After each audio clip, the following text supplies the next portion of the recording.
We have a saying in English, manners maketh man. Maketh is an old form of the verb make or makes.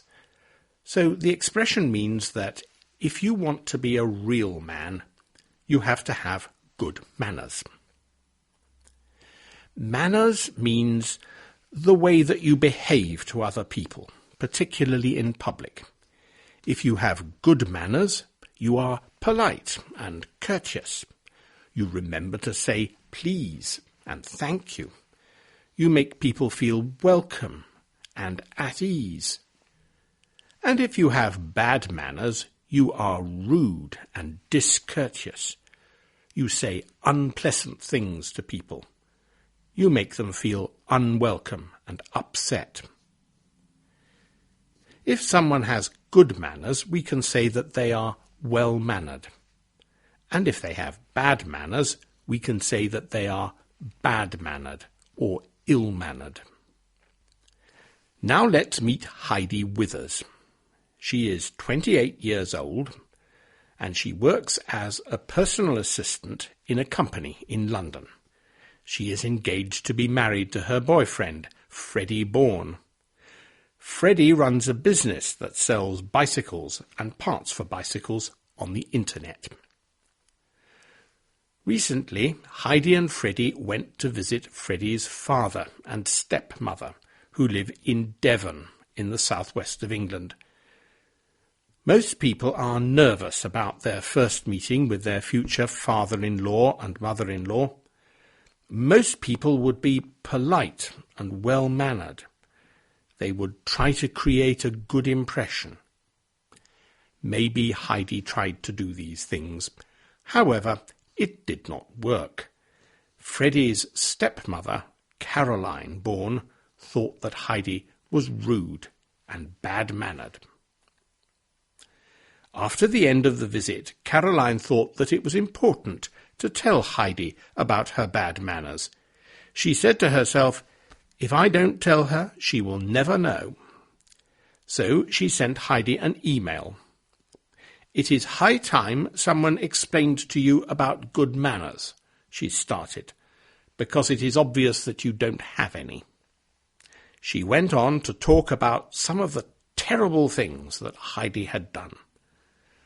Heidi stayed in bed too long. Heidi complained about the food.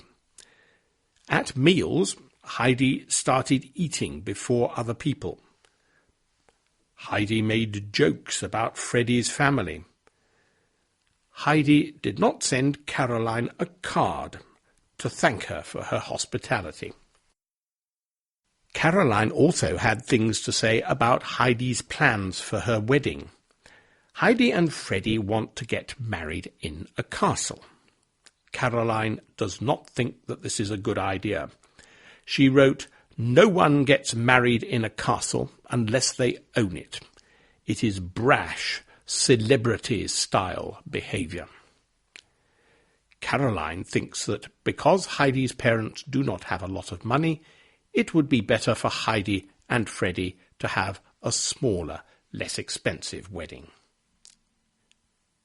What would you do if your future mother-in-law sent you an email like this? Perhaps you would burst into tears. Perhaps you would send a reply to say how sorry you were about your behaviour and how very much you wanted to have a good relationship with your husband's family. Heidi did not do this. Instead, she sent copies of the email to her friends, and her friends sent the email to their friends. And a few days later, the story was on lots of websites and in the newspapers, and we were all talking about it. Heidi's father told the newspapers that Caroline was haughty and arrogant. Actually, he said some rather ruder things than that, but it would not be polite to repeat them on a respectable website like Listen to English. Freddie's mother and Heidi's friends and all sorts of other people told the newspapers what they thought. Only Freddie, Heidi's boyfriend, was sensible enough to keep quiet. What do you think? Who has the worst manners, Heidi or Caroline? And will Caroline be invited to the wedding? And will there be a fight if she goes? It's all very exciting. Today we visit Scotland to find out what a Scottish schoolgirl thinks of her school meals. And because the European Cup football matches have reached an interesting stage, and poor old England have been knocked out by Italy, this might be a good time to learn a new football expression. Martha Payne is 9 years old. She lives in a small community in Scotland called Loch Gilphead. Like many British schoolchildren, Martha has a meal at school in the middle of the day. In English, we often call these meals school dinners. Everyone remembers the school dinners at their school.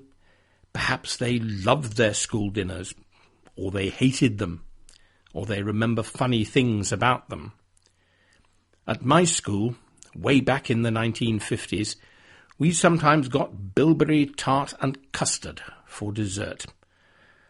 I remember that the bilberries made our tongues blue. We used to go around sticking our blue tongues out at each other. Martha is interested in the food at her school. She is interested in how good it tastes, and how healthy it is, and whether it contains any hairs. A few months ago, she started to write a blog about her school dinners. She took her camera into school to photograph her school dinner, and then she posted the picture in her blog and told us what she thought about the food. Most days, she thought the food was okay, and on some days she thought it was really good. Children in other schools and in other countries started to read Martha's blog. Some of them left comments to say what they thought about Martha's school dinners. And some sent Martha pictures of their own school dinners, and Martha published these on her blog. And then Martha started to use her blog to raise money for a charity called Mary's Meals, which provides school meals for children in poor communities in developing countries.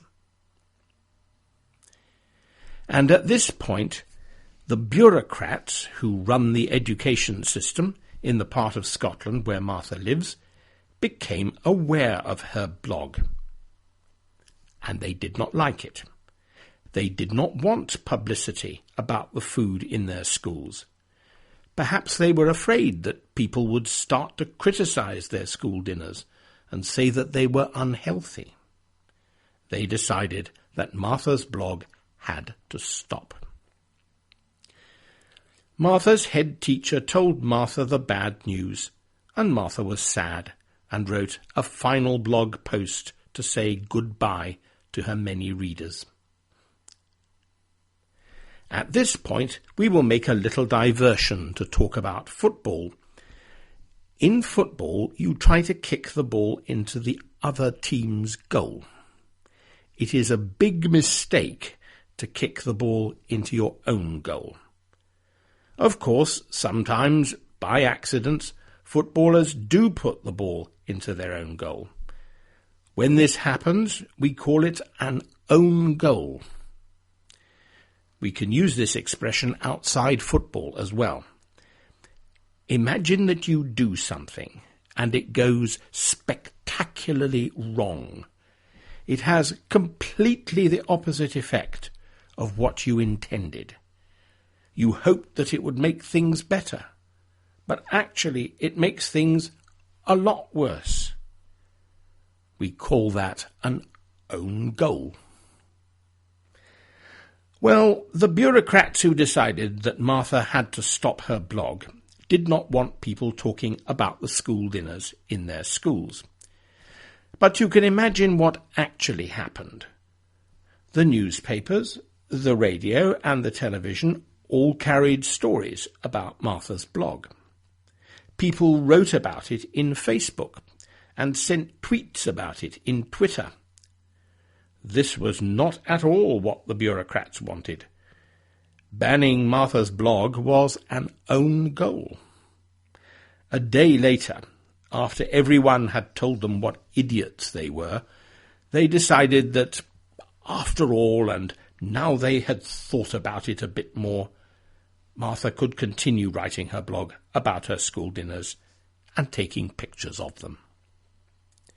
You can find Martha's blog at http://neverseconds.blogspot.co.uk. You could tell her about the meals in your school, if you like, and contribute to Mary's Meals to help provide meals for school children in poor communities throughout the world. I like stories with a happy ending, don't you? In today's podcast, we are going to talk about a birthday and learn the English words for some of the things which you may find in a newspaper. First, the birthday. 190 years ago, on the 5th of May, 1821, people in Manchester were able to buy the first edition of a new newspaper, the Manchester Guardian. It was a weekly newspaper, though it became a daily a few years later. It had 4 pages, and it cost 7 old pence. See the podcast on Old Money, New Money, which explains what old pence were.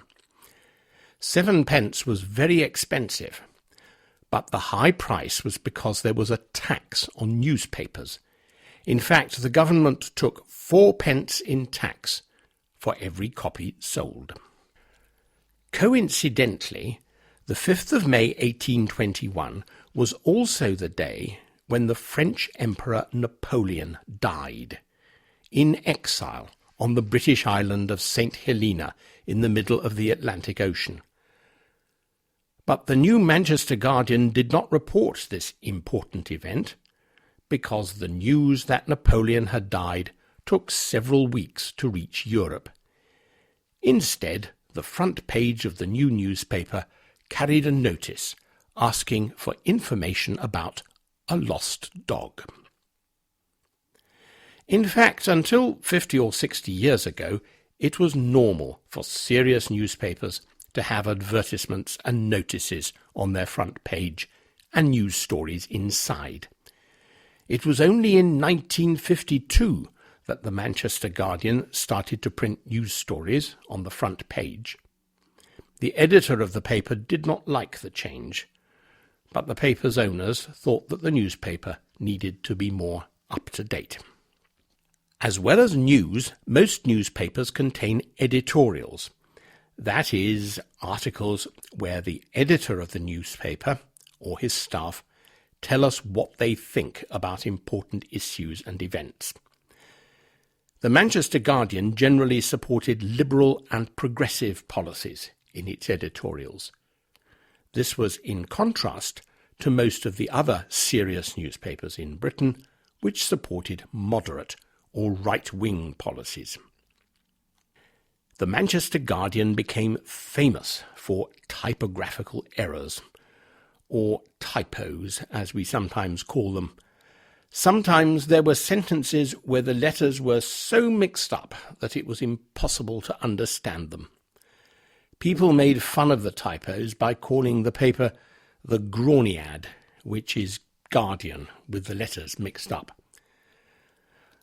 Unfortunately, modern technology means that there are many fewer typographical errors today than there used to be. But you can relive the good old days in the quiz attached to this podcast, where there are some typographical errors for you to decipher. In 1959, the paper dropped Manchester from its title and became simply The Guardian. And in 1976, it moved its headquarters from Manchester to London.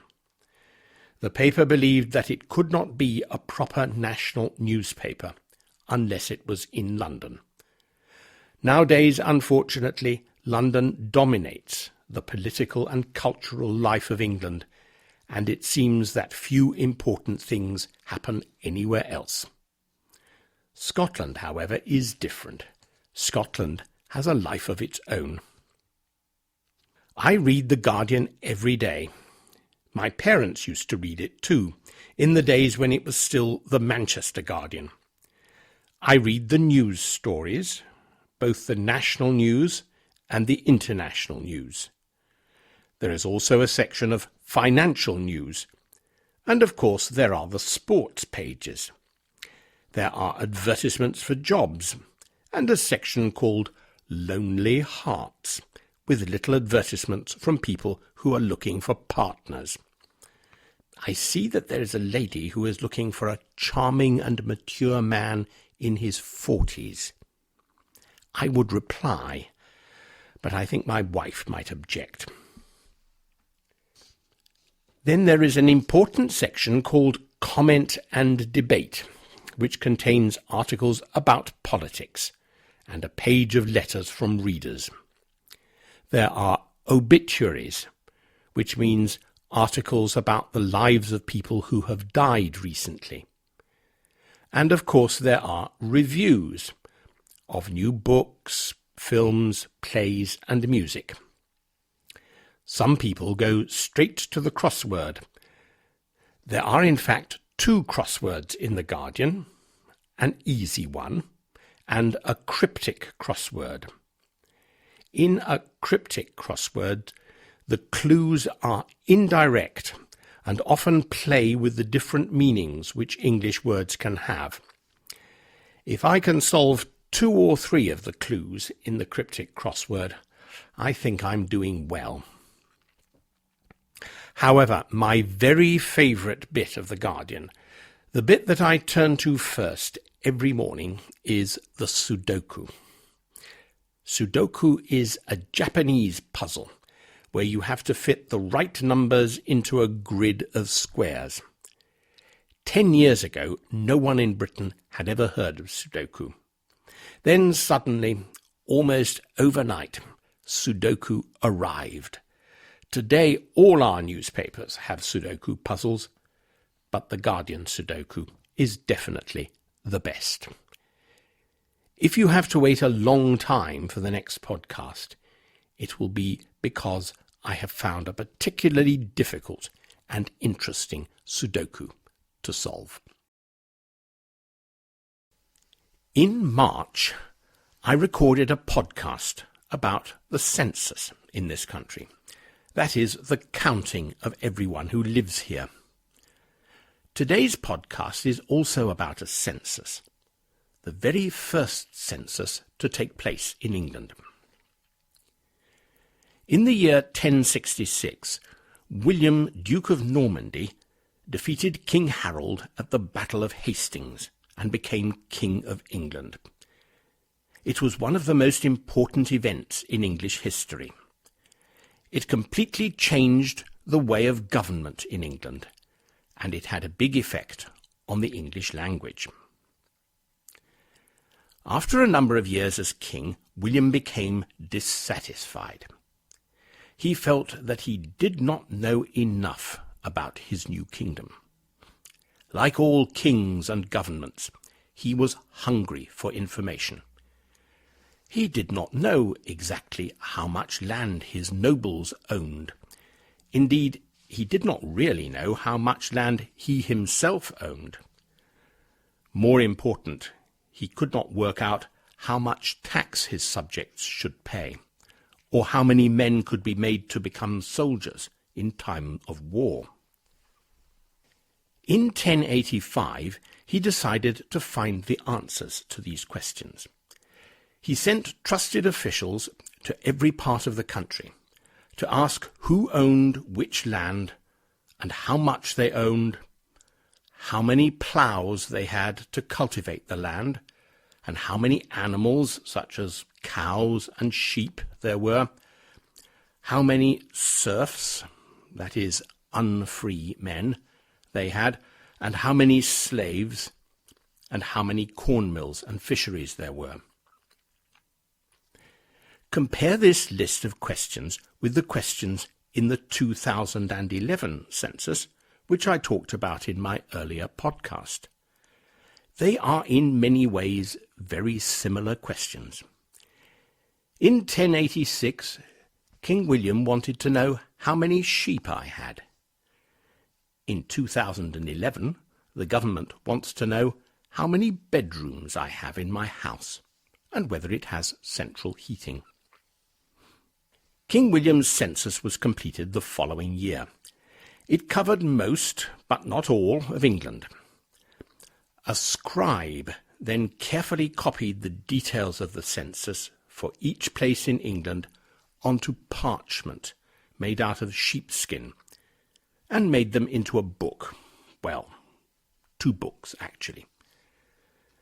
For hundreds of years, the books were important legal documents. If there was a dispute about land ownership, for example, or about how much tax should be paid, the court would look at what the census said. It was impossible to argue with the book. For that reason, it became known as the Doomsday Book.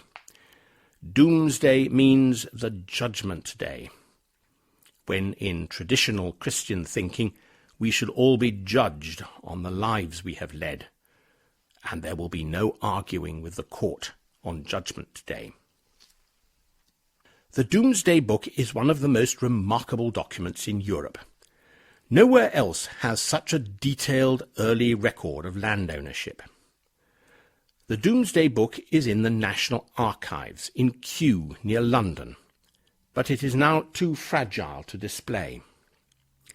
However, all of the information in it is available online, and you can buy copies of any of the pages which you are particularly interested in. However, unless you know Latin, you will be unable to understand it. Let us now jump forward about 900 years to the mid-1980s. The BBC was at that time very interested in the development of computing and in what we nowadays call multimedia technology. Multimedia technology means roughly using computers to store and manipulate pictures, videos, text, music, and so on. The BBC, for example, made and sold their own computer, and for many families in Britain, the very first computer they had in their homes was a BBC computer. The BBC decided to launch a new Doomsday project. It asked schools and community groups all over Britain to write short articles and take photographs about everyday life in Britain, particularly about things which would be interesting to people 1,000 years from now. It divided the whole country into blocks, 3 kilometres by 4 kilometres, and it linked the articles and photographs to these blocks so that it would be possible to find information about every place in Britain. Over 1 million people took part, in one way or another. Altogether, they sent the BBC more than 140,000 pages of text and 23,000 photographs. And then the BBC made a great mistake. King William had a scribe to write his Doomsday Book onto parchment with a pen and ink, and we can still read what he wrote hundreds of years later. The BBC put the information about the new Doomsday Project onto things called laser discs. Have you ever heard of laser discs? No, I haven't either. Within a few years, technology had moved on, and no one had a computer which could read the laser discs. Happily, however, the BBC has recently completed the task of transferring everything in its Doomsday survey onto a website. You can find little articles and photographs about almost everywhere in Britain in the mid-1980s. And now the BBC have invited us to send in new photographs and articles for the website so that we can see what has changed in the last 25 years. In today's podcast, we are going to talk about spots and spotting. If you look up the word spot in a dictionary, you will see that it has two meanings, two completely different meanings. First, a spot can be a mark, normally a small mark, roughly circular in shape. Look at the picture at the top of the web page or on your iPod screen. It is a picture of some insects, which in English we call ladybirds. There are 3 ladybirds and they all have spots on them. But they are different colours and they each have a different number of spots, which makes the photos so unusual and interesting. Here are some more spots. A leopard has spots, and a handkerchief can have spots. In detective thrillers on the television, a spot of blood is sometimes the clue which helps the detective to catch the killer. And we can use spot to mean a place. A beauty spot is a beautiful place, perhaps with trees and a stream and a view towards the mountains, and thousands of people then come to visit the beauty spot and ruin it. But spot can be a verb as well. To spot something means to see something, normally to see something which is difficult to see, something which most people would not see. For example, the person who took the photograph of the ladybirds spotted the ladybirds. Most people would not have seen the twig with 3 different sorts of ladybirds, but she did. If you like playing with words, you could say that she spotted the spotted ladybirds. A play on words is called a pun in English, and because there are so many words in English that sound the same, or nearly the same, puns are an important part of English humour. It is one of the reasons why foreigners find us so puzzling. When I was about 12, many years ago, I used to take a notebook and a pencil and stand on the platform of a railway station in the middle of Manchester to watch the trains. I carefully wrote down the number of every railway engine that came past, with information about when I had seen it, and which engine shed it came from, and so on. I was a train spotter. By the time I was 14, I stopped being a train spotter. I had spotted girls, and they were much more interesting than trains. You can still see train spotters on the platforms of stations today. They are generally men in anoraks and trainers who still live at home with their mothers. If you don't want to be a train spotter, you can be a bird spotter instead. You can go out into the country with a pair of binoculars and a packet of sandwiches for lunch to try to spot some really interesting or unusual birds. Or you can be an insect spotter. The woman who took the photo of the ladybirds is an insect spotter. There are some wonderful photographs of insects in her Flickr photo stream. Or you can be a plane spotter and take photographs of planes taking off and landing at airports. If you plane spot near military airfields, however, the police will start to be very interested in you, so be careful. Here are some more things you can spot.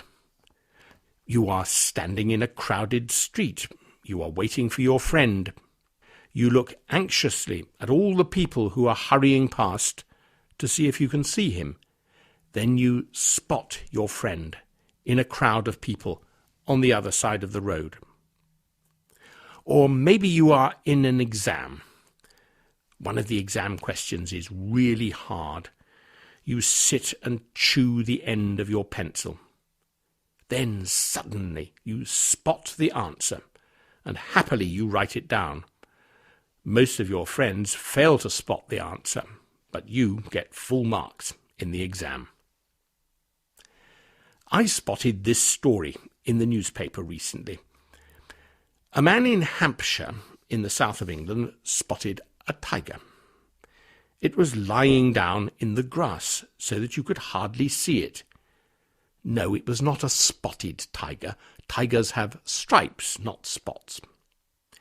It is quite unusual to see a tiger in Hampshire because, well, there are no tigers in England. So the man did what English people always do when something strange or alarming happens. He phoned the police. And the police thought, well, we had better look into this. It might be a tiger which has escaped from a zoo. And tigers are dangerous, and we, the Hampshire Police Force, need to protect the public from dangerous things like tigers. So the police sent a helicopter to look for the tiger. They also made preparations to close a nearby motorway and to evacuate people from their homes. Then a message came from the helicopter pilot. He had spotted the tiger. It was sitting still in some long grass, just like the man had said. The helicopter pilot decided to get closer to the tiger to see what it was doing. And as he did so, the downdraft from the helicopter made the tiger fall over. This was really strange because a real tiger would not do that. It would get up and walk away. It was not a tiger at all, of course. It was a toy tiger, a life-sized, stuffed toy tiger. The police have asked the owner to come to the police station to claim it. I wonder if anyone has. Today's podcast is about breakfast. Probably most people think of breakfast as the meal you eat at the beginning of the day when you first wake up. However, it is more complicated than that. First, let's look at what the word breakfast really means. As you probably know, the word fast has several completely different meanings in English. One of the meanings of fast is a period when you do not have any food to eat. So, for example, Muslims fast during the month of Ramadan. They do not eat anything between sunrise and sunset. A breakfast is literally a meal which you eat at the end of a period of fasting. When you eat breakfast, you break or end your fast. When I get up in the morning, I have not had anything to eat since about 7 o'clock the night before. Now, that is not a very long fast, perhaps 12 hours, but not more. However, the meal which we eat first thing in the morning breaks our overnight fast, so we call it breakfast. What do you eat for breakfast? I have a bowl of muesli with milk, 2 pieces of toast with marmalade, and 2 cups of coffee. Some people go for a run first thing in the morning and then have a breakfast of fruit and orange juice. They are slim and fit and healthy, and they make me feel guilty, so I do not like them. Other people have no breakfast at all. They do not eat until the middle of the day. Nutritionists tell us that it is not a good idea to go without breakfast because your concentration is poor if you have not had anything to eat. Other people eat huge breakfasts with fried eggs and bacon, sausages, mushrooms and fried bread. In hotels and restaurants, a big cooked breakfast is called an English breakfast. Actually, very few English people eat a cooked breakfast every day. We do not have time. We are in a hurry to catch the bus or the train and get to work. I am very interested in breakfast today because I have not had any. The doctor has the silly idea that I may have too much cholesterol in my blood.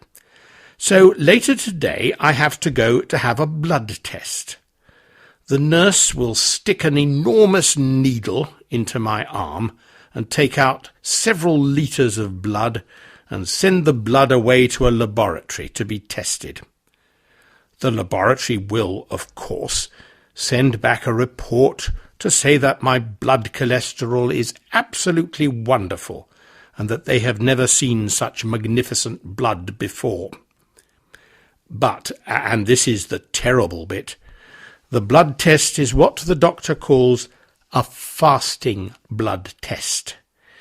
And that means that I must not eat anything for at least 12 hours before the test. So, no breakfast. Now, it would be sensible to have a fasting blood test early in the morning, so that I do not have to wait a long time to have something to eat. However, the nurse who takes the blood tests only works in the afternoon, so I cannot eat anything until about 3 o'clock. You have no idea how terrible this is. It is the middle of the morning and I am hungry, really hungry. I cannot stop thinking about breakfast. Surely a very little bowl of muesli and one slice of toast with no marmalade would be okay. Surely a very small breakfast would not ruin the blood test. However, the nurse who does the blood tests is big and fierce, and so I stay hungry. And now the telephone rings. It is the receptionist at the doctor's surgery. She is very sorry, but the fierce nurse who does the blood tests is unwell and cannot come to work today. Please can she rearrange the blood test for another day? How do I feel? What is my reaction to this news? First, of course, I am relieved. I can eat my breakfast now. I do not have to fast until the middle of the afternoon. But I am also annoyed. Why?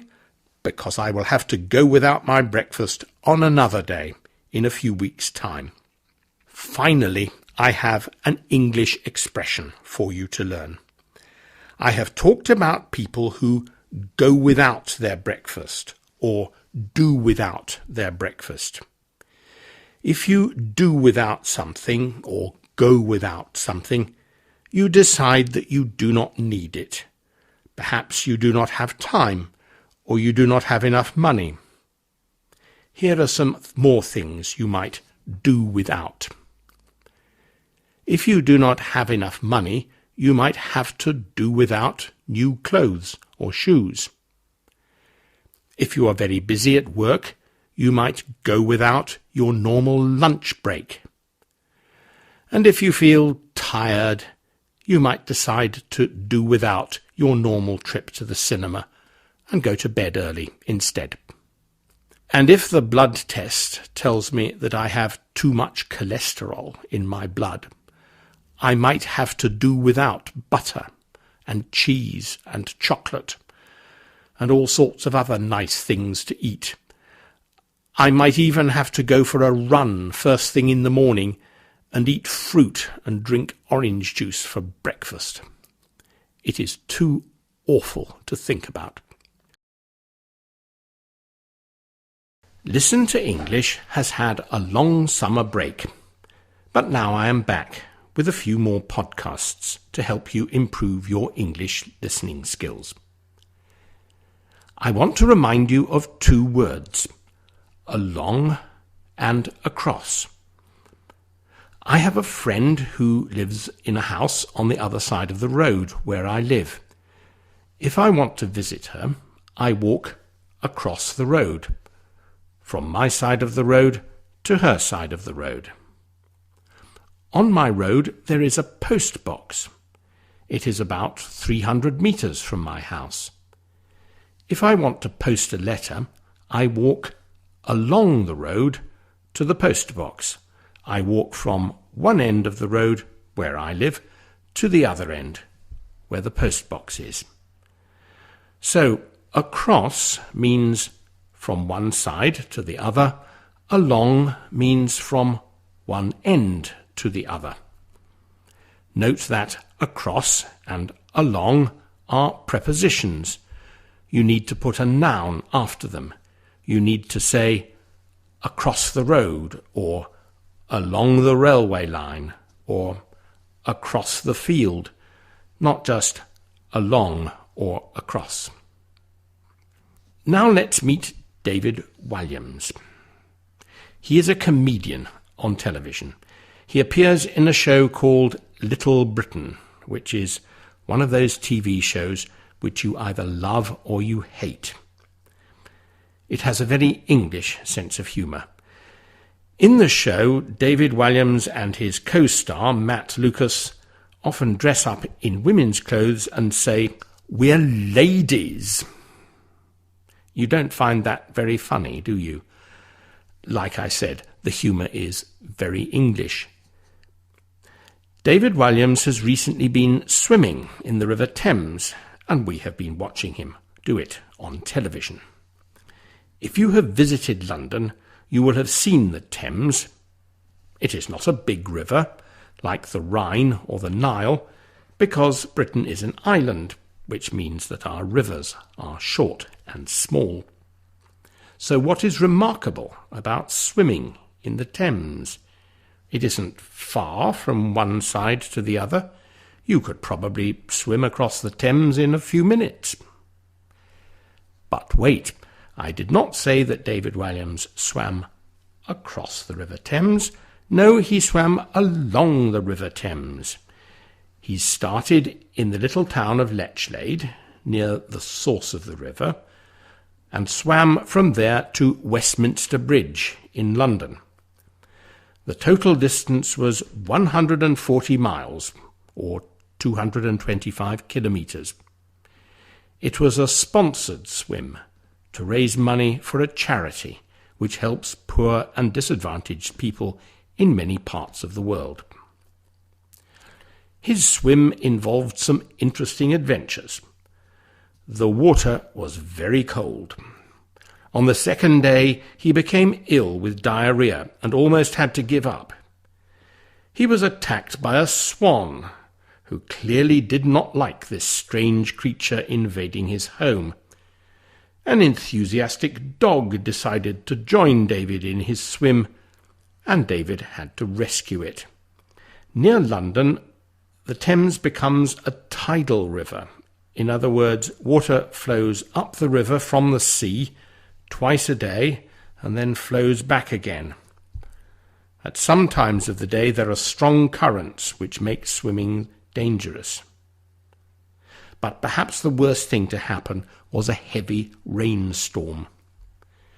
When there is heavy rain in London, the sewers are unable to handle all the water, and the water company has to pump raw sewage straight into the river.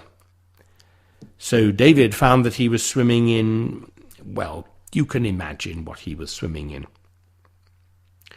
However, 8 days after setting out from Lechlade, David arrived in London to a hero's welcome. He had raised over £1 million for his charity. This is not his first long-distance swim. He has already swum the Channel, the sea between England and France. But of course he swam across the Channel, from one side to the other, and not along it. David says that he has done enough swimming for the moment. I think he deserves a rest. In the podcast today, we will talk about fact and fiction. A fact is something which is true, something which I or someone else can prove to be true. For instance, it is a fact that the earth is round.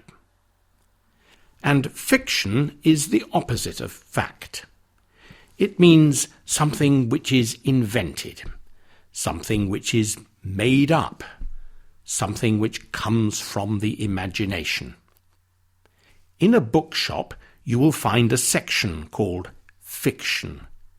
This is where you can buy novels, books of short stories, and so on. Another section of the bookshop will be called non-fiction. This is where you can buy biographies and books about cooking or gardening, books to help you play golf better, and books about learning English. Now let's go to Edinburgh, the capital city of Scotland. Edinburgh is an old and beautiful city, full of fascinating places to visit. One of these is a church called Greyfriars Kirk. Kirk is a Scottish word for church. The church is built on land which was once a Franciscan monastery. The Franciscan monks wore grey clothing, hence the name Greyfriars. Greyfriars Kirk played an important part in the history of Scotland in the 17th century and was a centre for Protestant opposition to the king. However, the reason that thousands of people visit Greyfriars Kirk every year have nothing to do with the 17th century history. No, the visitors come to see a little statue of a dog called Greyfriars Bobby. Bobby belonged to a man called John Grey, or Old Jock, as he was commonly known. Old Jock was a night watchman, and Bobby went with him everywhere. Then, in 1858, Old Jock died of tuberculosis. He was buried in the churchyard of Greyfriars Kirk. For the next 14 years, Bobby sat beside his master's grave, waiting for him to return, until at last, in 1872, Bobby himself died. Soon after that, a wealthy lady paid for a statue to commemorate the dog, and tourists have come to visit the place ever since. There have been books and a film about Greyfriars Bobby, and in Edinburgh you can buy all sorts of Greyfriars Bobby souvenirs. Bobby is indeed one of the most famous dogs in the world. What do you think about this story? Perhaps you find the story of Greyfriars Bobby very moving. Perhaps there are tears running down your cheeks as you think of the poor little dog waiting for his master who never returned. Or perhaps you are thinking, what a stupid dog!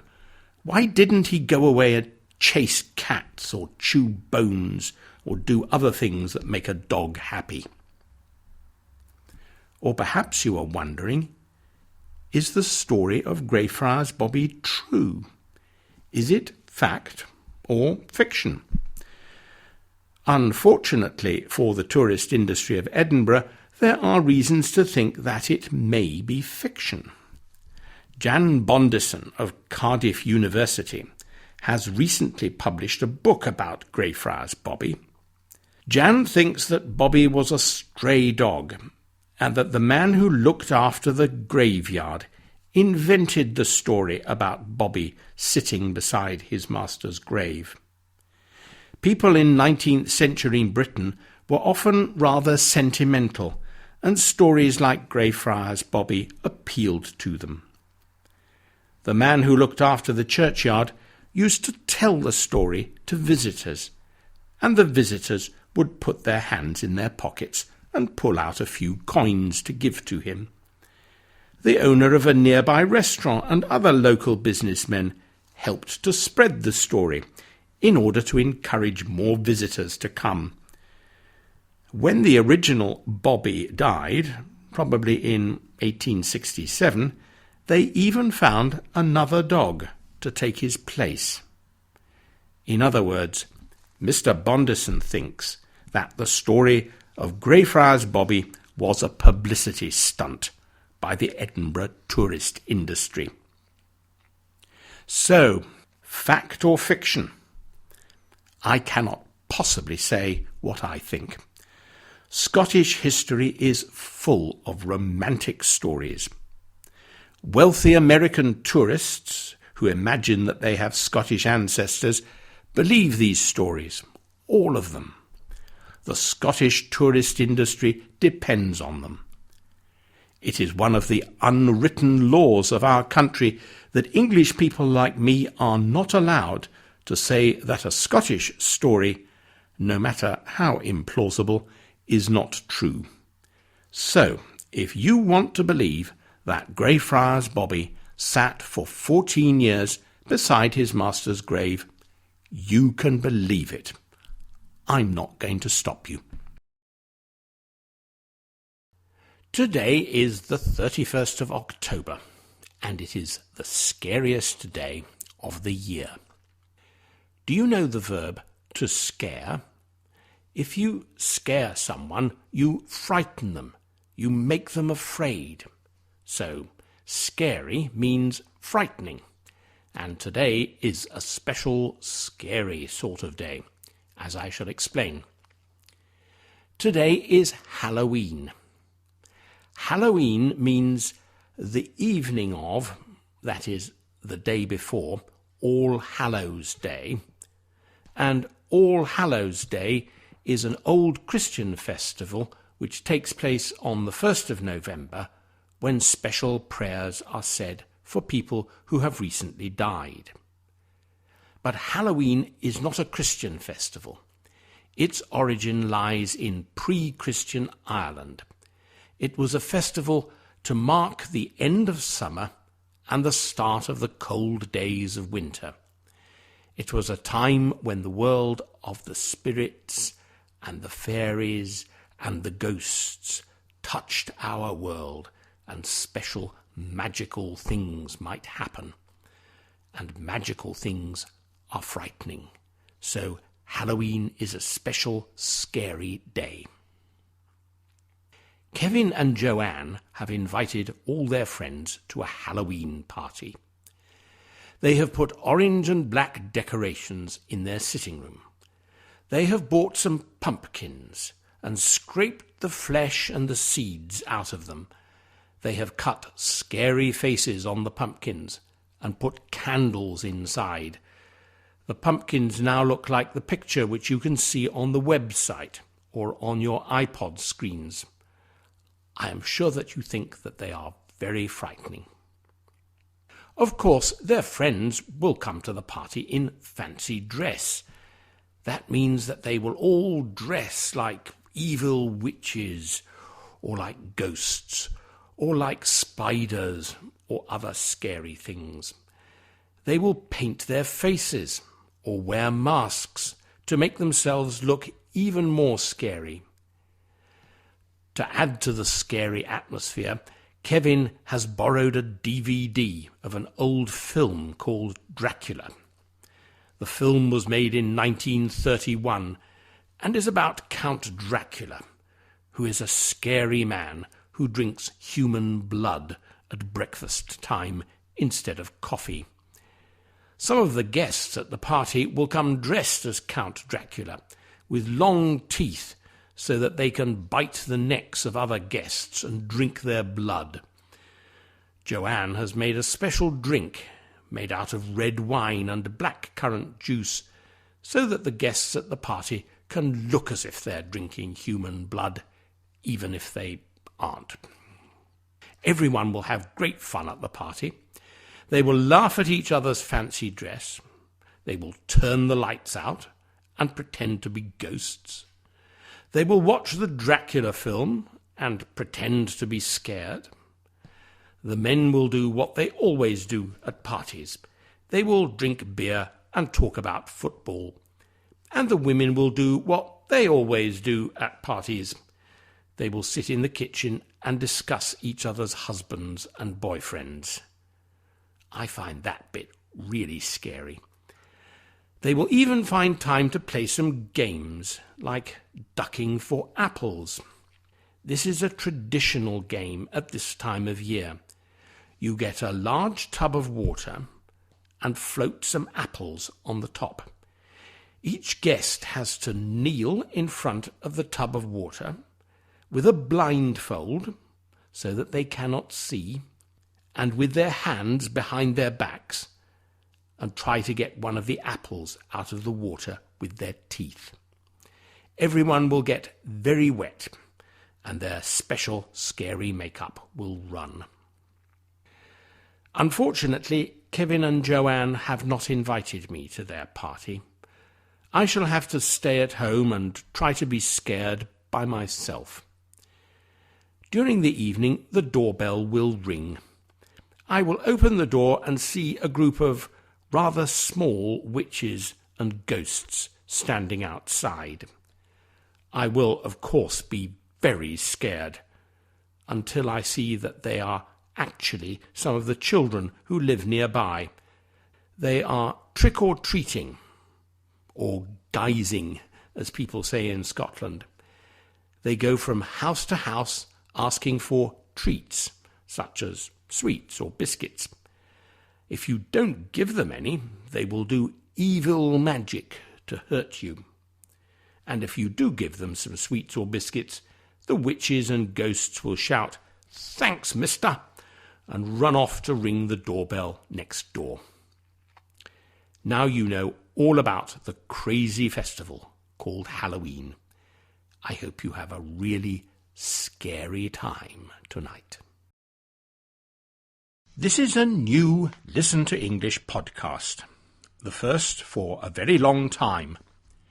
No, I am not dead, as some of you seem to think, nor am I ill, nor have I run away to the Caribbean with a beautiful film star.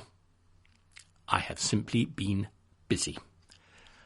However, if you know any beautiful film stars who would like to run away with me, perhaps you could let me know. This podcast is about pandas. I am sure you know what a panda looks like, even if you have never seen one. There is a picture on the website. You will see that a panda is a type of bear, with a white coat and big black patches round its eyes that make it look like a teenage girl with too much eye makeup. Perhaps you think that pandas are sweet and cuddly. However, people who know about them say that they are in fact smelly and do not like being cuddled at all. Pandas live in mountain areas of China, and their main food is bamboo shoots. Unfortunately, there has been a lot of pressure on their habitat in recent years, and the number of pandas living in the wild has fallen to about 3,000. In addition, there are about 250 pandas in captivity, mainly in zoos in China. For many years, pandas were used by the government of China for diplomatic advantage. If the government of China liked you, they might give you a panda to live in one of your zoos. And if they really liked you, they might give you 2 pandas.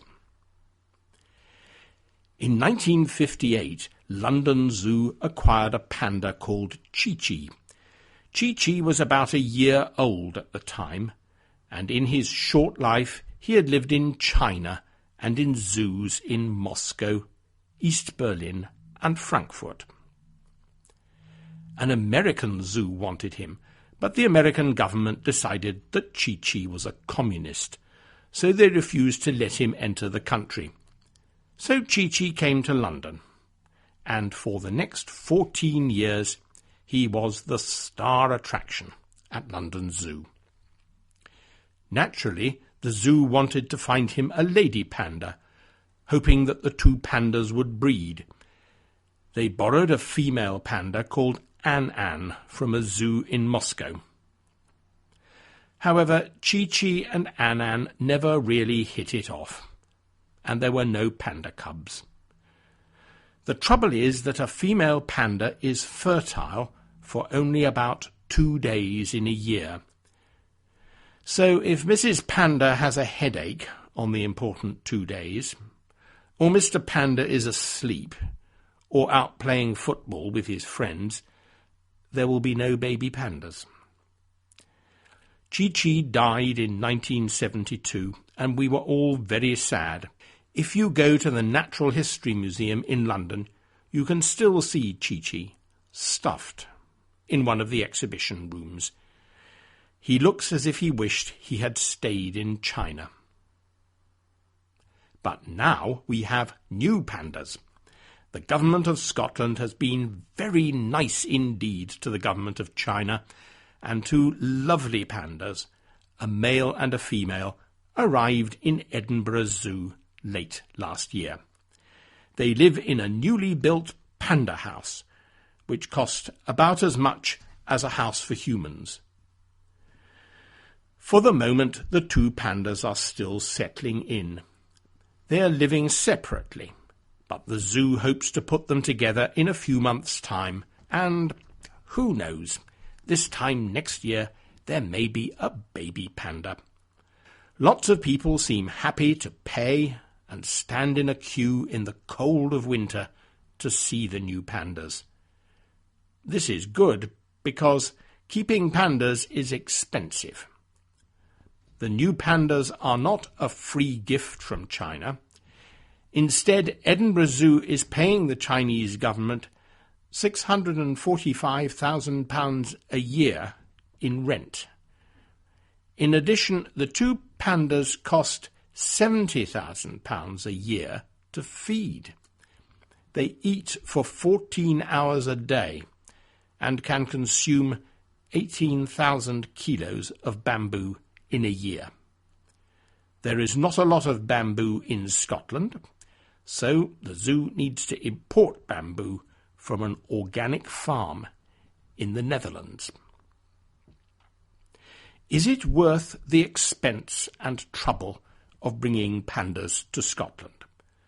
Some scientists say that keeping pandas in zoos does not really help to protect pandas in the wild. They say that pandas are difficult to breed in captivity and that the real problem is the loss of the panda's natural habitat in China. But others say that keeping pandas in zoos helps us to understand more about these beautiful and fascinating animals. And the people queuing at Edinburgh Zoo to see the pandas have no doubt at all that it is worth it. Do you know what centenary means? It means the 100-year anniversary of something. This week is the centenary of the arrival at the South Pole of the first British explorers, led by Captain Robert Scott. The English word Arctic means the area of the world around the North Pole. The Arctic is not land, but sea, frozen sea. However, the South Pole is in the middle of an icy continent, Antarctica, and 100 years ago, Antarctica was still largely unknown. There had been expeditions to explore some of the coastal areas, and some of these expeditions had ventured inland. But the centre of the continent and the South Pole itself was unexplored. No one had ever been there. Robert Scott was born in 1868. He joined the Royal Navy at the age of 13. Over the years he rose in rank and became an expert in naval torpedoes. In 1899 he heard that the Royal Geographical Society in London planned to send an expedition to Antarctica.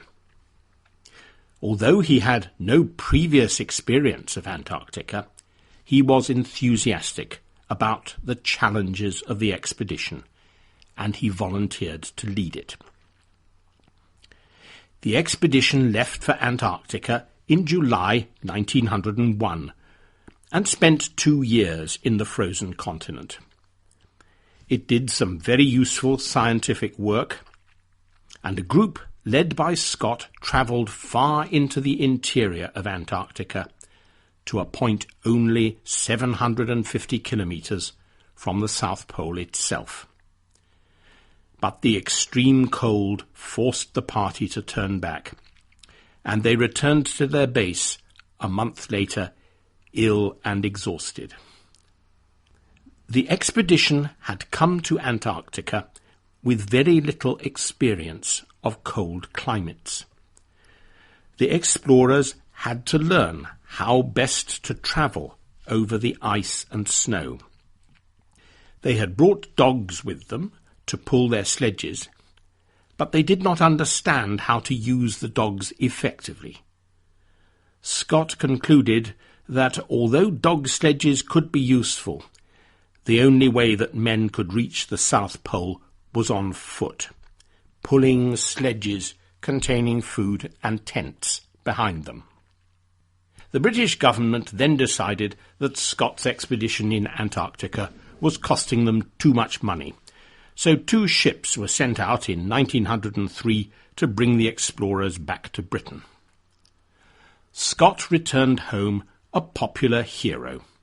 He was promoted to the rank of captain and was invited to visit the king.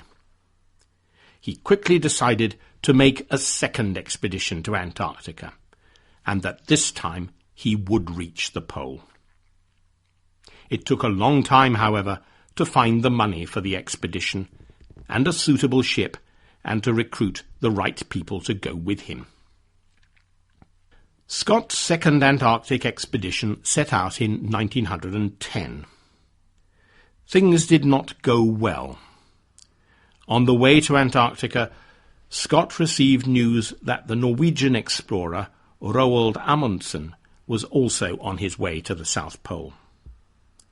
Scott's ship, the Terra Nova, became stuck in the ice for 3 weeks before it could reach land.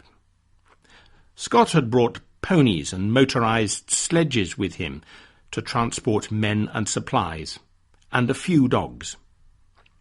One of the motorized sledges fell into the sea, as did several of the ponies.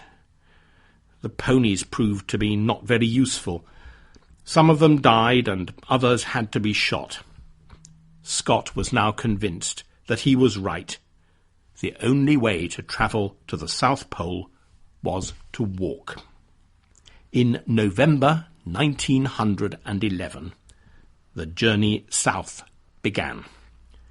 Over 2 months later, on the 17th of January 1912, Scott and 4 others at last reached the South Pole. They found a tent and a Norwegian flag. Amundsen had beaten them. He had reached the pole 5 weeks earlier. Scott's party were heartbroken as they turned to go back to their base, 1,300 kilometres away. The weather got worse and worse, and their supplies of food ran low. Cold and hunger sapped their strength. 2 members of the party died on the journey. The remaining 3 men set up camp only 18 kilometres from a depot where the expedition had left food and other supplies for them. They got no further, and all 3 died of cold on about the 29th of March. Why did Amundsen win the race to the pole? The main reason was that he had previously led an expedition to find a sea route through the frozen sea to the north of Canada. He had learned from the Inuit people of northern Canada that clothes made of animal skins were the only way to keep warm in very cold climates. He also learned how to use dogs to pull sledges, and the whole of his journey to the South Pole was accomplished with dogs. Scott had been wrong to think that the only way was to walk. Nonetheless, Robert Scott remained a very popular national hero in Britain for many decades. Nowadays, experts are more critical of Scott's failings and about some of the decisions he took. But his courage, and the courage of his fellow explorers, is beyond doubt. We love brave, fearless heroes in England, particularly heroes who fail. Our national football team and our tennis players are just like Scott. Brave, the best in the world, except that they don't win. If you are as old as I am, you probably remember a Hollywood film called Singing in the Rain. That was Gene Kelly singing a song from that film. In the film, he was indeed singing in the rain, and dancing in the rain as well, and fooling around with an umbrella in the rain. Of course, you probably noticed that he says singing in the rain instead of singing in the rain. That is the way that many Americans, and quite a lot of English people too, pronounce words that end in ing. And this podcast is about words which end in ing.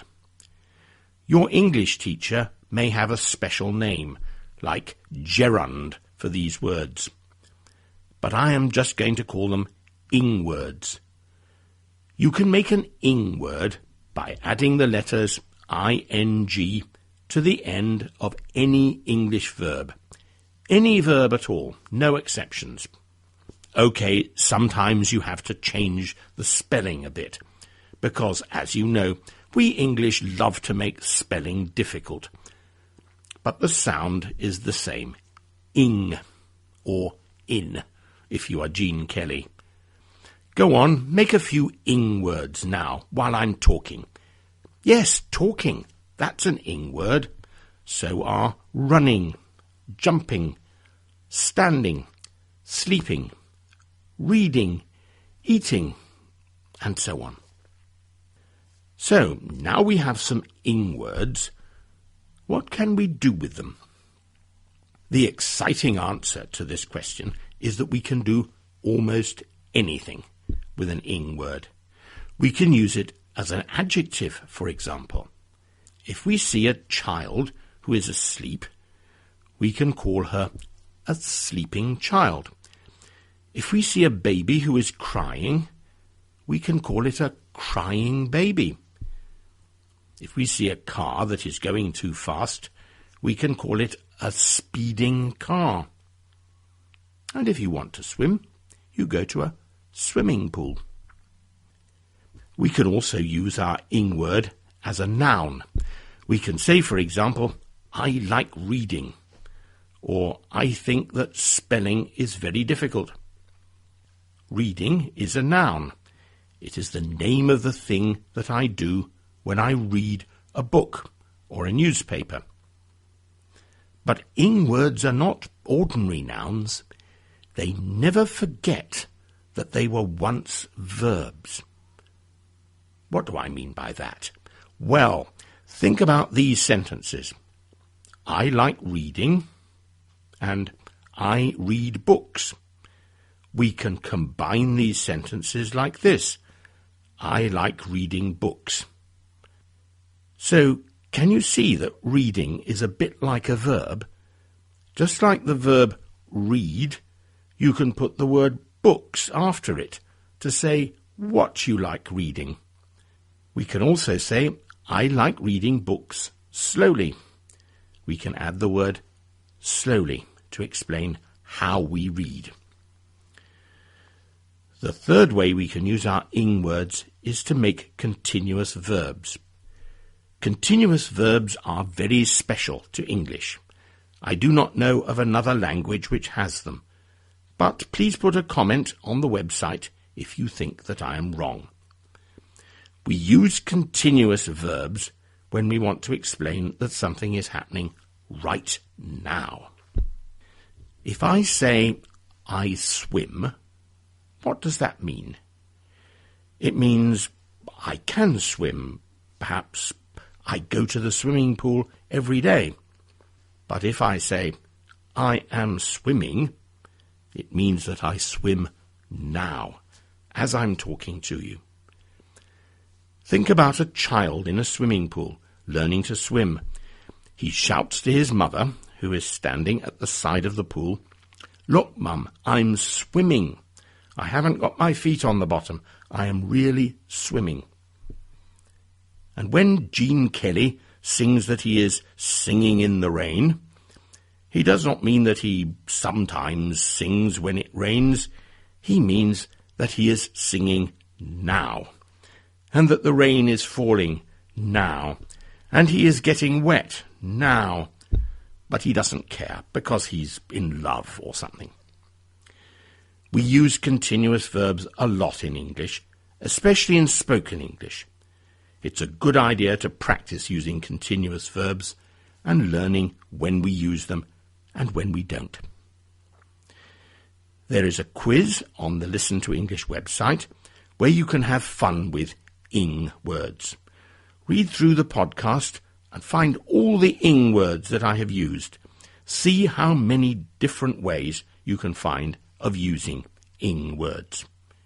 Keep listening to these podcasts and keep learning English. Today I'm going to tell you about Lord Lucan. But first we need to talk about the verb to cope. Helen has 3 children. They are all less than 5 years old, which means that none of them is yet at school. Her husband often has to travel for his job, so he cannot help to look after the children. Helen's mother lives in the next road, and Helen often has to go to visit her, and cook food for her, and clean her house. So, as you can see, Helen has some big difficulties in her life. She is under a lot of pressure. But Helen never lets her 3 children and her elderly mother get her down. She is always cheerful and smiling. Often her friends ask her, "How do you cope? How do you cope with 3 small children, a husband who is away, and an elderly mother?" To cope means to deal successfully with some big difficulties and pressures. We use the word with cope. Helen copes with 3 small children and an elderly mother. Here are some more examples. One of Kevin's colleagues at work, Jack, is ill, so Kevin has to cope with 20 or 30 telephone calls every day, which Jack would normally deal with. "I can't cope," Kevin says. "The telephone's always ringing, and I don't understand what they're talking about. I have no time to do my own work." His boss, however, understands his problem. "You are coping fine," he says. "It's only for a short time until Jack is back at work. I will ask someone else to do some of your work to help you to cope." Another example. Rosie has just gone to university. It is all very strange and new to her. She finds the work difficult, and she does not like some of her fellow students. She misses her parents and her home. She has a lot to cope with. Some students find that they cannot cope with life at university, and they leave and return home. What will Rosie do? Will she be able to cope or not? So now we have to meet Lord Lucan and find what he has to do with the verb to cope. Lord Lucan is, or was, an English aristocrat. There is a picture of him on the website. He has a moustache and slicked back hair and looks like the villain in an old Hollywood movie. He was a rich man who won and lost large amounts of money at horse races and in card games. In November 1974, Lord Lucan's name and the photo of him as a movie villain was all over the front pages of the newspapers. His nanny, that is, the woman whom he employed to look after his children, had been found murdered. The police suspected that Lord Lucan himself was the murderer. Indeed, they thought that Lucan had meant to kill his wife, Lady Lucan, but killed the wrong woman by mistake. It is possible that Lord Lucan could have explained everything perfectly. However, he was nowhere to be found. He had disappeared completely. No one knew for certain what had happened to him. Some people said that he had killed himself, but his body was never found. Others said that he had fled abroad and was living under a false identity in Europe or in Africa. Ever since then, at times when there was not a lot of other news to report, the newspapers have carried stories about people who said that they had seen Lord Lucan, typically in a hotel or bar somewhere. Generally, Lord Lucan turned out to be a plumber from Arizona or a computer programmer from Düsseldorf.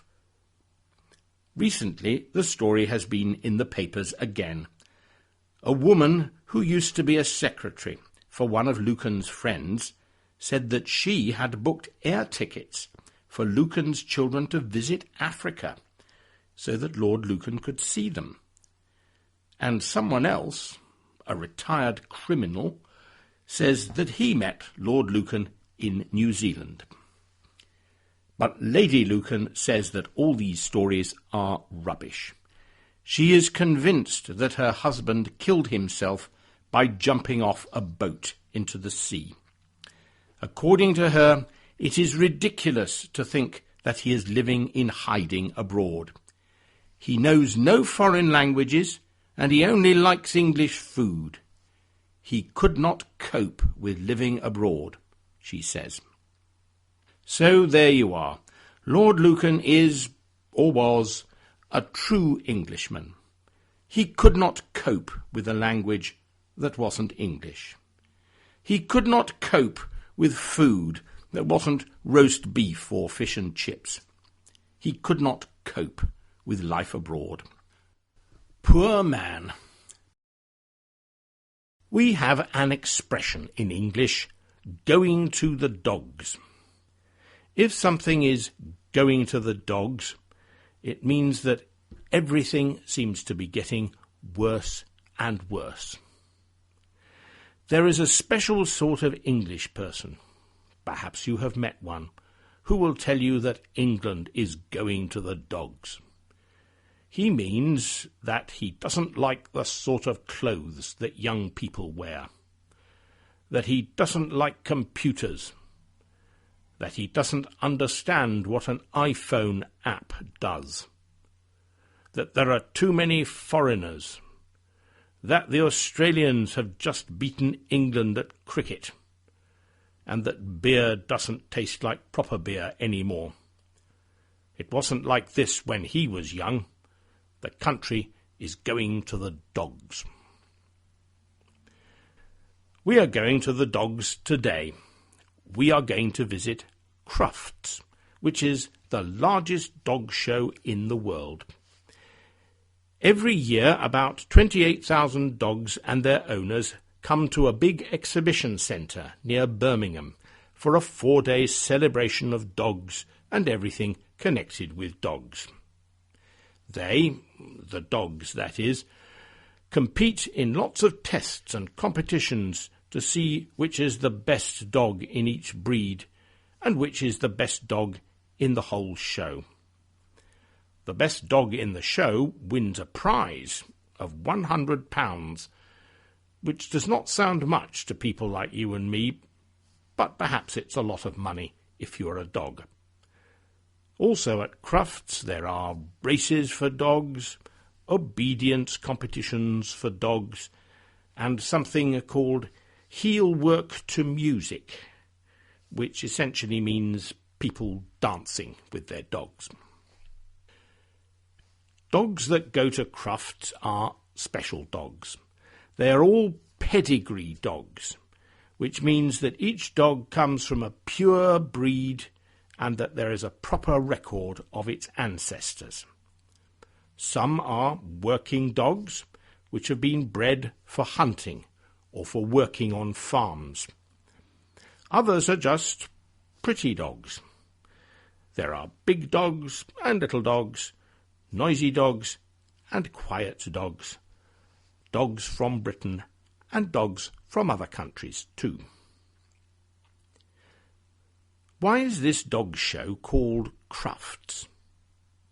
It is named after a Mr. Cruft, who worked for a company that made dog biscuits.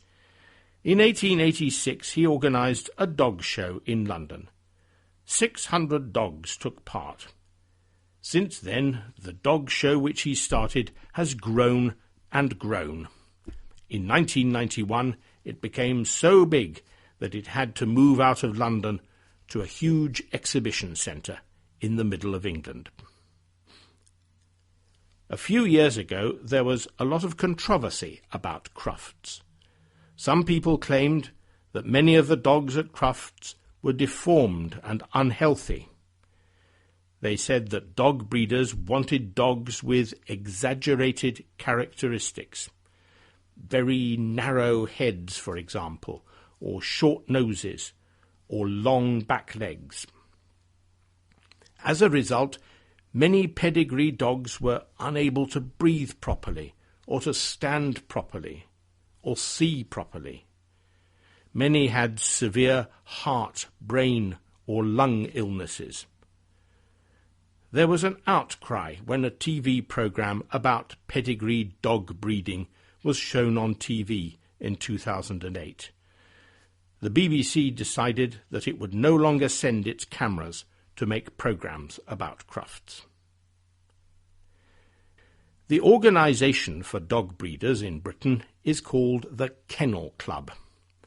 A kennel is a little hut or building where dogs are kept. In the past few years, the Kennel Club has tried to improve the health of pedigree dogs. They have changed many of the rules and standards. Today, vets examine dogs at Crufts to make sure that they are healthy animals and disqualify them if they are not. Some of the old-school dog breeders don't like this. They probably say that the country's going to the dogs. But the public is opposed to cruelty to animals, and most people agree that the new rules are right. Now let's meet our special guest on Listen to English. Her name is Elizabeth, and she won the coveted Best in Show award at Crufts, beating all the other 28,000 dogs which took part. This means that she is, for 2012 at least, the best dog in the world. What sort of dog is she? Elizabeth is a Lhasa Apso.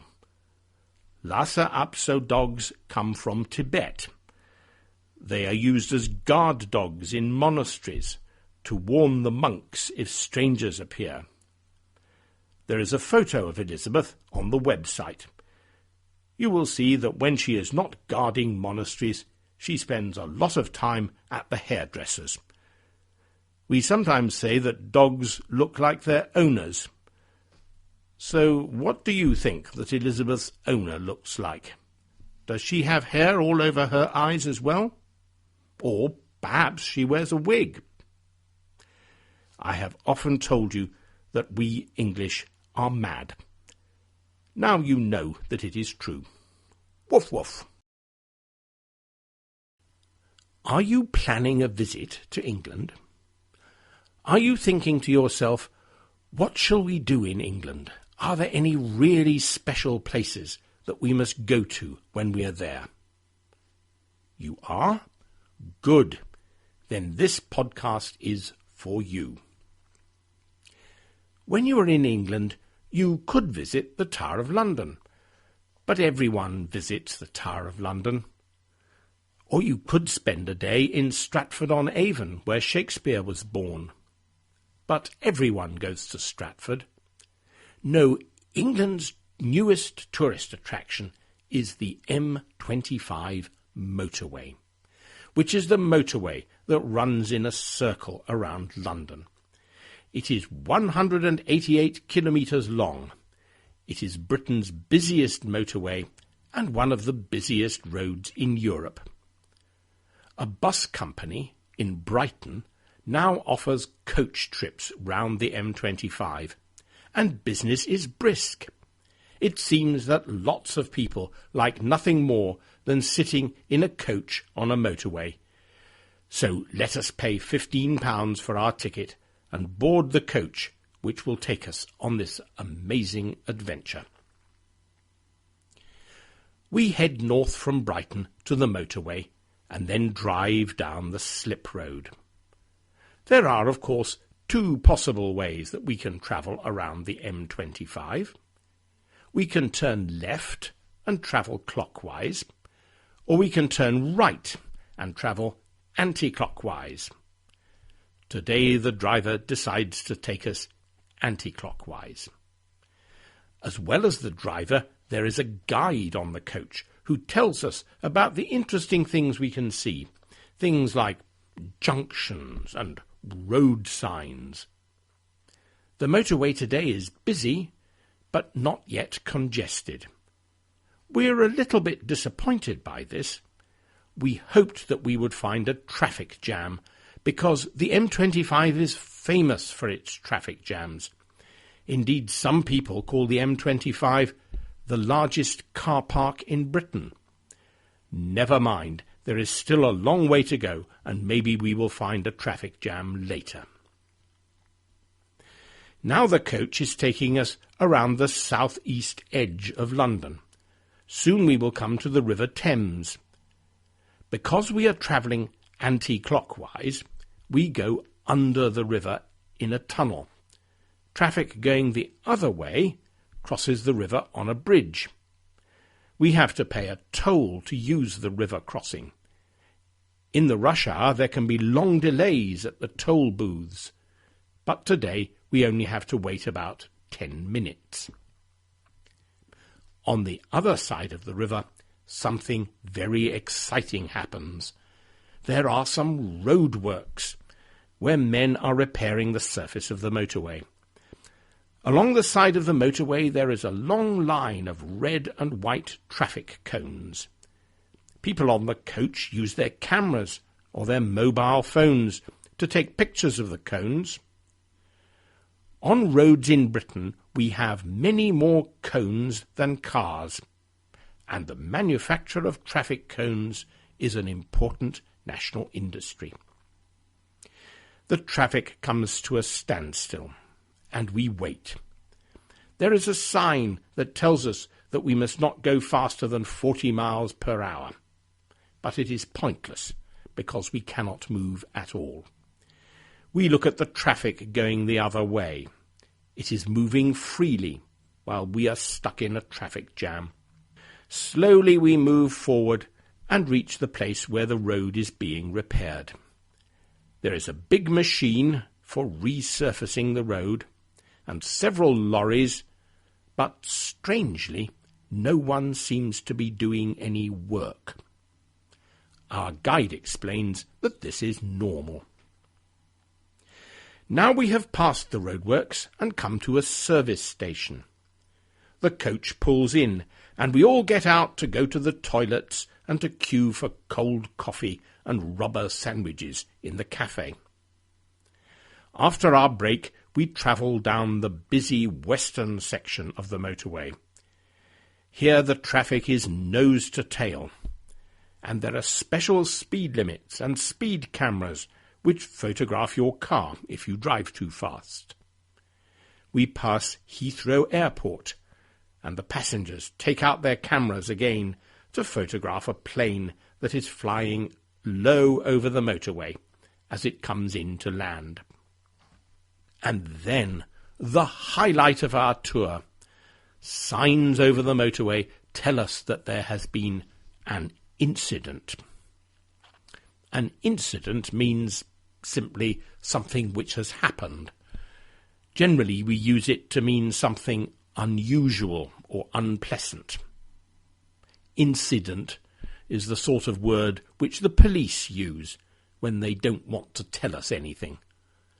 So, what sort of incident could it be? An accident involving 3 lorries and 20 cars, perhaps. Or a gunfight with a gang of armed criminals. Or a cow which has escaped from its field and run onto the motorway. But when we reach the incident, there is nothing to see but a broken-down lorry and a police car. Then we turn off the motorway, and soon we are back in Brighton. The passengers say thank you to our driver and our guide, and get off the coach to be greeted by their families and friends who are waiting for them. Our adventure by coach around the M25 has taken us only 4 hours, but we will carry the happy memories with us for the rest of our lives. If you have an equally wonderful tourist experience in your country, why not leave a comment on the website to tell us about it?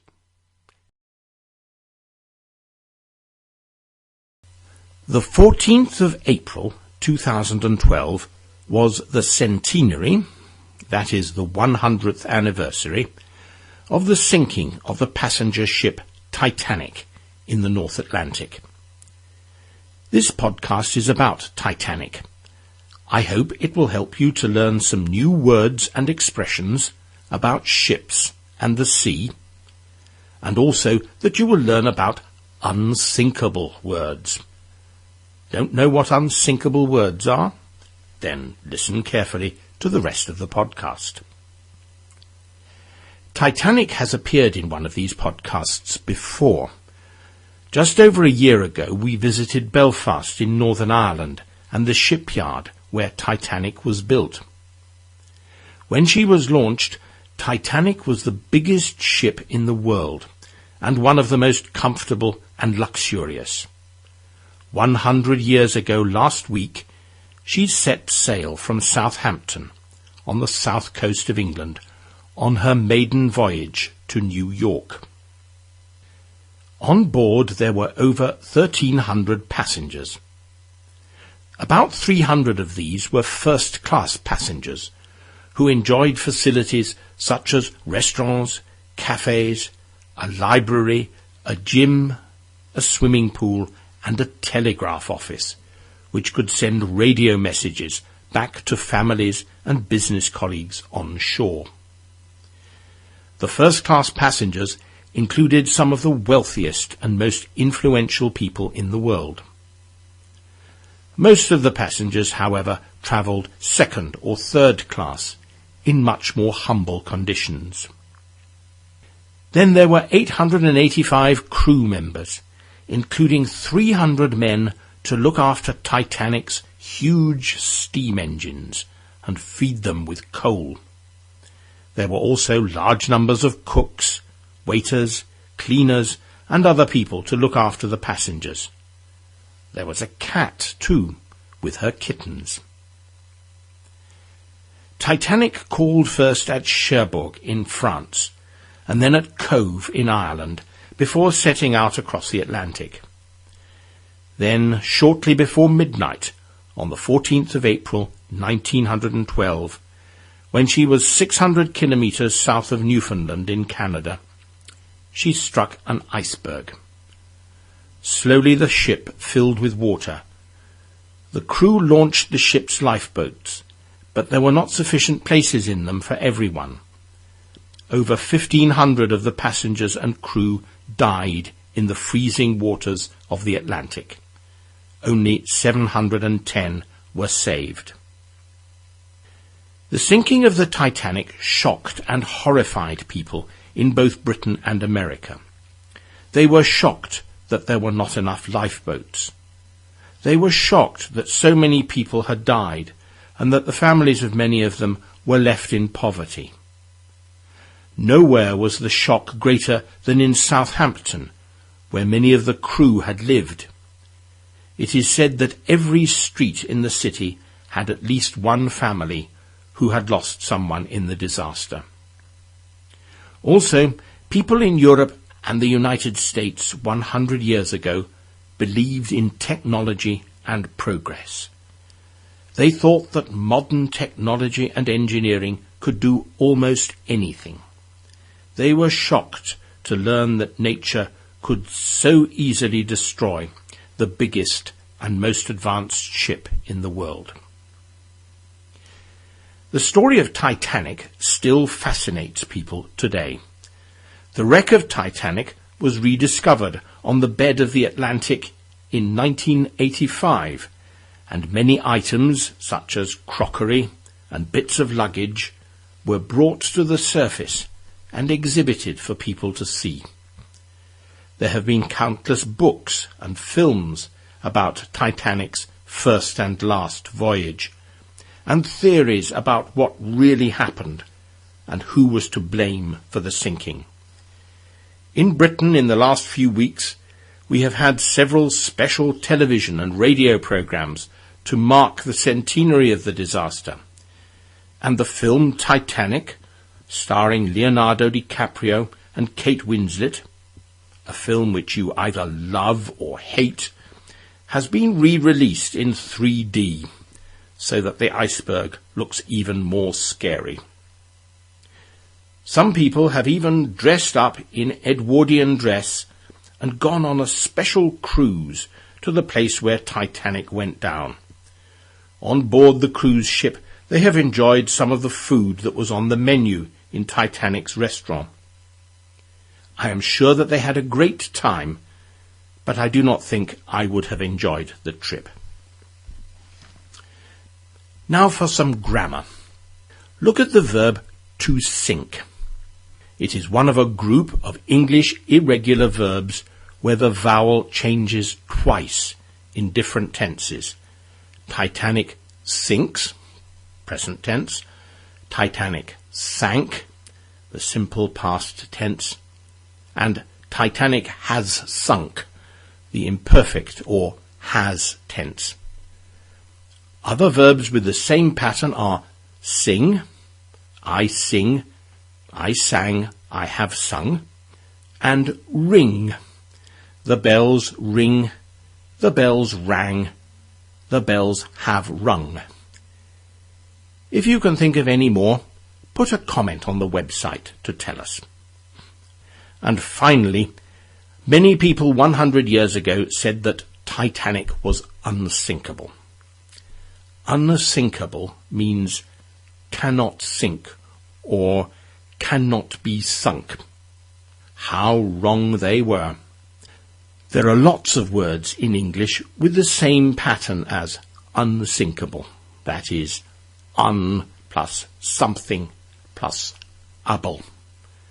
For example, if you say that something is unforgettable, you mean that you will never be able to forget it. If something or someone is unlovable, it means that you cannot love it. You can call words like this unsinkable words, if that helps you to remember what they mean. There is a quiz on the website about some of them. Have fun! Do you know the English word dull? Dull is the opposite of bright. Often it means uninteresting. We can talk about dull weather, which means cloudy weather, probably some rain and certainly no sunshine.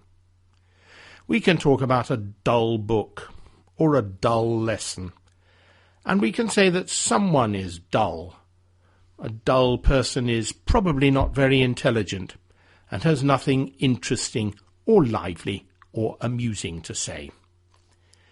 We have a saying in English that all work and no play makes Jack a dull boy. Do you know someone who works all the time and never relaxes and never goes out to enjoy themselves? And I am sure that you know the word boring. it means unexciting and uninteresting. It is a favourite word of English teenagers. If their parents suggest something to them, like, "Shall we all go to the cinema tonight?" the teenager will probably reply, "Boring," because when you're 15 years old, any activity involving your parents is boring. There is a village in Scotland called Dull. It is very small, with only a single row of houses. There is a church, but it has not been used for several years. There is a school too, but it is closed. In the past, Dull was quite interesting. It was an early Christian settlement, and there was an abbey where the church now stands. But nothing interesting seems to have happened in Dull for several hundred years, and today Dull seems to be a very dull place indeed. Elizabeth Dayton lives in Dull. However, she is obviously not a dull person, because recently she went for a cycling holiday in America. And while she was there, she discovered a town called Boring. Boring is in Oregon, in the northwest of the United States. The northwest of the United States is a bit like Scotland. Lots of rain and snow in the winter. Boring has about 12,000 inhabitants, which means that it's quite a bit bigger than Dull.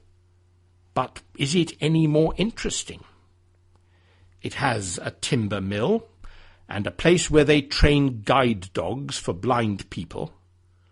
But the railway line closed years ago, and I guess that many of the inhabitants of Boring commute to work every day to the city of Portland, which is not far away. Elizabeth Dayton had the great idea that Dull and Boring should become twin communities. There could be a sign outside Dull saying, "Dull, twinned with Boring," and a sign outside Boring saying, "Boring, twinned with Dull." And people passing by would smile and think that even if Boring is boring and Dull is dull, people in the two communities at least have a sense of humour. The local authorities in Dull and Boring are now considering Elizabeth's idea. Now, I don't want to spoil a good story for you, but I have to point out that Dull is not called Dull because it is a dull place. The name Dull comes from the Scottish Gaelic language and probably means meadow. And Boring is named after an old soldier from the American Civil War who was called William H. Boring. After the war, he settled in Oregon and lived there until he died in 1932. Because William Boring lived nearby and was one of the leading citizens of the place, it was natural for the railway company and later the US Post Office to call the settlement Boring in his honour. In the city of Leicester in central England, a group of archaeologists has been busy. They have been digging up a car park. Last week they announced that they had found a human skeleton. Of course, archaeologists often dig up human remains. Human bones can tell us interesting things about the past. What people ate, how tall they were, what diseases they suffered from, and how they died. The car park skeleton, however, is much more interesting. It is the skeleton of a man. He suffered from a deformed spine. He had a severe head injury, and part of an arrow was found in his back. The bones may be those of King Richard III of England. Richard was born in 1452 and became king in 1483, after the death of his older brother, Edward IV. The 15th century was a very troubled time in English history. There was almost constant civil war between powerful families who wanted to control the country. A few months after Edward's death, his two sons, aged 12 and 9, disappeared. Many people are convinced that Richard ordered their deaths so that neither of them could ever challenge his position as king. Richard was king for only 2 years. In 1485, Henry Tudor led a rebellion against him. Richard's army was defeated at the Battle of Bosworth, and Richard himself was killed. He was in fact the last English king to die in a battle. After him, English kings got other people to do the fighting and the dying for them. His body was displayed in public for several days. Then it was taken and buried at Greyfriars Church in Leicester, which is quite close to the site of the battle. The victorious Henry Tudor became King Henry VII, and he and his children and grandchildren ruled England for the next 120 years. Greyfriars Church disappeared in about 1540, when the king seized all the monasteries in England and expelled the monks. Over the years, people forgot where Greyfriars Church had been.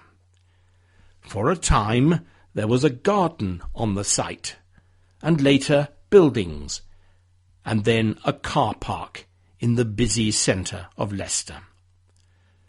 No one knew what had happened to the body of Richard III. Indeed, until recently, many historians believed that it had been dug up and thrown into a river at about the time that the monks left Greyfriars Church. The archaeologists dug a number of trenches across the car park. They found the remains of the wall and the floor of Greyfriars Church, and then inside the church they found the skeleton.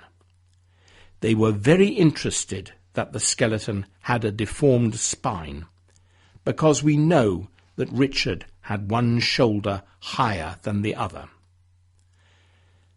They have carefully taken the skeleton from the ground and have taken some samples of DNA from it. The next step is to compare this DNA with DNA from people who are descended from Richard III's sister. Richard himself had no children. These tests will take 3 months. So maybe, early next year, we will find out for certain whether we have found the body of a King of England under a car park. There has been a lot of interest in this news because, even today, Richard III is a controversial figure. The traditional view is that he was an evil monster who murdered his own young nephews. Shakespeare wrote a famous play about Richard III, which portrayed Richard in this way. Other people, however, say that Richard was a good king. He made it easier for ordinary people to get justice in the courts. He ordered that the laws of England, which had been written in French, should be translated into English so that everyone could understand them. There is even a society, the Richard III Society, which tries to convince people that Richard III was a good man. They, of course, have been particularly excited by the news of the skeleton in the car park. For myself, I will now think about car parks in a completely different way. No longer will I just see tarmac with cars on top. I will wonder what secrets lie underneath the tarmac, and what new things about the past we can learn from them. Do you know what I mean when I say that someone is middle-aged? If you are middle-aged, you are probably 40 years old or older. You have stopped being interested in pop music. You don't go to nightclubs anymore. You have sold the motorbike which you drove all around Europe a few years ago. You no longer share a flat with 6 of your student friends. Instead, you are married with children. You have bought a house in the suburbs. You lie awake at night worrying about the mortgage. You own a boring but practical car, a Ford Focus perhaps. The car is full of the children's things. They have left sticky sweets on the seats and empty crisp packets on the floor. You now play golf instead of going to football matches. Worst of all, your hair is going grey, and you have started to put on weight. To put on weight is a polite way of saying that you're getting fat. Welcome to middle age. Now, please don't confuse middle age with the expression the Middle Ages. The Middle Ages means the period of European history from roughly the 11th century to the 15th century. In those times, most people died before they were 40, so they never became middle-aged, or perhaps they became middle-aged earlier than people do today. Some people, particularly men, reach middle age and become unhappy and dissatisfied with their lives. The years seem to go by more and more quickly. Life has become boring. Yes, you have a well-paid job, but it does not feel like an exciting or worthwhile job. You have too many responsibilities. You want to be young and free again.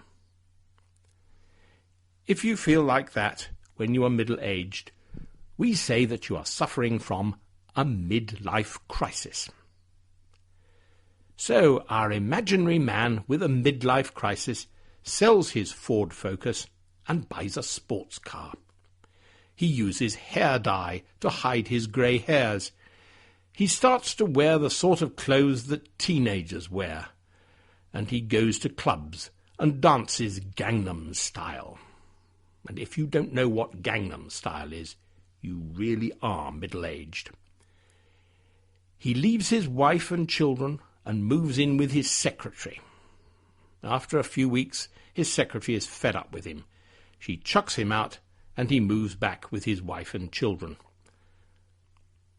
Or perhaps our midlife crisis man deals with his midlife crisis in a more constructive way. He finds a new job, which pays less, but which is more useful to society, and which gives him more free time. He loses weight by jogging and going to the gym. He decides that grey hair is a good thing, because it makes him look mature and interesting. He says to himself that middle age is all in the mind. If you have a young mind, you are still a young man. Recently, scientists have discovered that it's not just people who suffer from a midlife crisis. Apes such as chimps and orangutans are among our closest biological relatives, and they too tend to feel depressed and dissatisfied in their middle years. The scientists sent a questionnaire to people who look after chimpanzees and orangutans in zoos. The questionnaires asked about how happy the apes seemed to be at different stages of their lives. Altogether, the scientists collected information on about 500 apes. They found that, very like humans, apes are happiest when they are young and when they are old, and less happy in their middle years. So now you know that if you see a chimpanzee driving a sports car or dancing Gangnam Style, he is probably just having a midlife crisis. Here in Britain, we have been celebrating a birthday. Not the birthday of a person, however, but the birthday of a railway.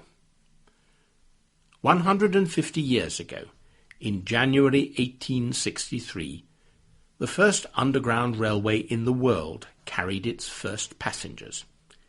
It ran for 6 kilometres, from Paddington in London to a place close to the City, which is the name we call London's main business district.